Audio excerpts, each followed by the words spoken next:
Hello and welcome to today's video. In this video, we'll see how an irrational behavior, biasness, and emotion move the market. We'll try and understand how and why behavior sways away from reasonable expectations from the market.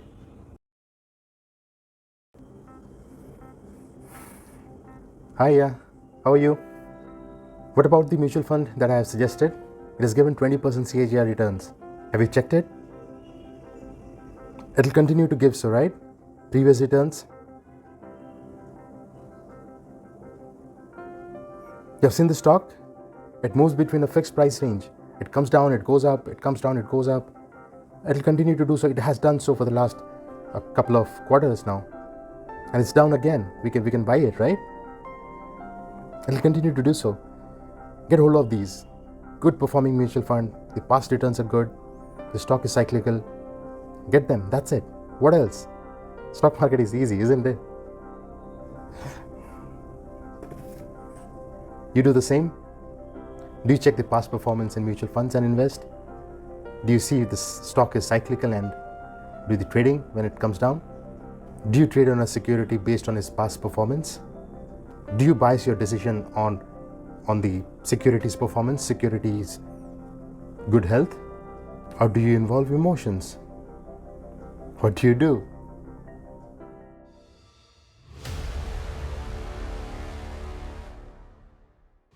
See, there are some psychological factors that affect investors and the market as a whole. It's difficult to fathom why investors display a lack of restraint and behave in ways that are detrimental and that are against their own profit. They do this because they bias their decision on prejudice rather than facts. Financial markets and people are not always logical. Their choices are frequently very, very poor. See, I'm not saying this just like that. It's been proven by psychologists and economists way back in 1970s and 80s. They examined how people make financial decisions based on deeply ingrained subconscious biases and heuristics. Now, when this was happening, around the same time, financial researchers started arguing that the efficient market hypothesis, which is the EMH in short that we say, isn't the most accurate thing. EMH, which says that the stock market behaves rationally, isn't reliable anymore. In short, there are many market inefficiencies because of how investors perceive pricing and risk. Have you realized even experienced investors buy too late or sell off too soon?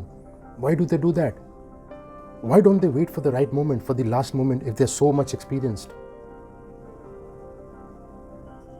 What is experience in stock market then? Have you seen people invested in low returns investments and still paying off high interest debt? Why don't they pick up money from those investments which are giving nil or low returns and pay off the debt which is taking higher interest away from them? Why don't they do that? Have you realized how natural or political events they affect the market? This is because people occasionally they take irrational decisions. And this is why their behavior occasionally deviates from what is predicted by the conventional economic model. There are two human behaviors that have a noticeable effect in the market: heuristics and biases. What are heuristics? Heuristics are short forms, easy to understand and remember forms, easy to take a decision, a rule of thumb, or assumptions that follow in the market. These are all based on heuristics. So it's quick and easy to use. No wonder why people follow it when they face a situation in the market. But are they always correct for you? Are they always correct for every individual in a given scenario, in a given situation? Of course not, because there are other factors which controls the same event that's happening in the market. See, the most common examples of heuristics you just saw, that I was giving a tip to a friend about a mutual fund that has given 20% CAGR. You tend to follow a past return and suggest it to someone else, or maybe suggest it for yourself. when in fact mutual fund industry always they shout and speak to you saying past performance doesn't guarantee future performance. Even then you still tend to follow and see how well this mutual fund has done in the past and base your decision on it.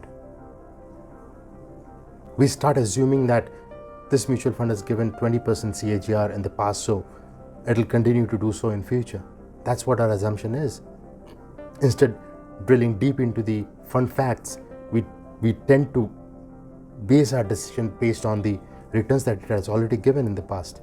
Although initially it does make sense, it's the same fund manager, the same way of working, everything is fine.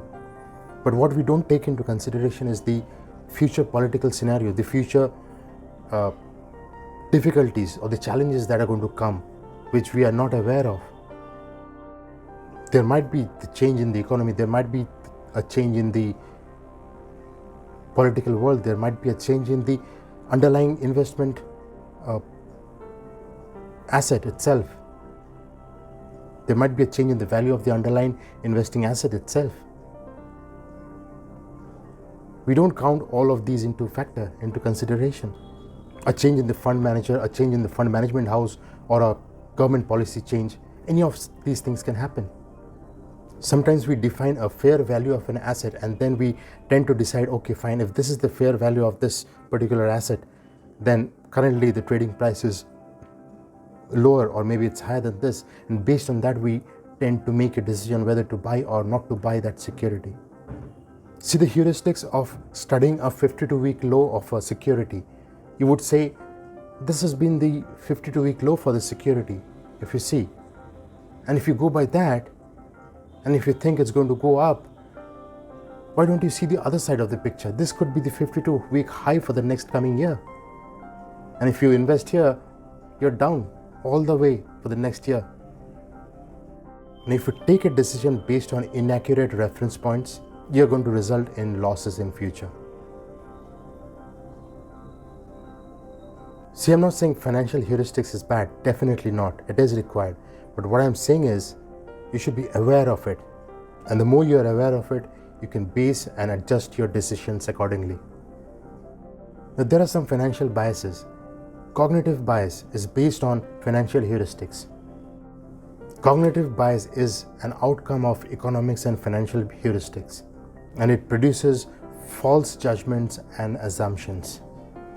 The most common of them are the self-attenuation bias, the confirmation bias, the representative bias, the framing or the anchoring bias, loss aversion. All of these. We'll get into details about this in some other video. I'll not go deep here, but these are the things that comes up. So try and visualize how cognitive bias and financial heuristics, they come together and play a major part in your financial decision in the market. Together they affect the trade calls that you take, the movement, the position, the choices that you make. So if in a situation you quickly hold on to a rule of thumb or an assumption, which is again financial heuristics, and also you take help of one of the confirmation biases, you tend to combine these two and take a decision. Just try and think your assumption and a self-attenuation bias, a combination of these two taking an action on the market. Think about a thumb rule and a confirmation bias coming together to take an action in the market. Thumb rule and framing bias, assumption and anchor bias, assumption and loss aversion. How about a combination like these? They affect you in the market and your trading decision. Combinations like these affect a human behavior. They affect the trading psychology, cognitive errors, and emotional reasonings. Now, can you figure out, can you try and understand how optimistic thinking and one of these confirmation biases, they together act and help you take an irrational investment decision? Imagine you're assuming something based on a positive result during a trade, and then you involve heuristics and anchor bias into that trade, and you combine that decision with loss aversion and a confirmation bias. It altogether leads to a very, very difficult or a different result. Now, many investors think that their biases and heuristics are examples of good scientific thinking and it should be applied.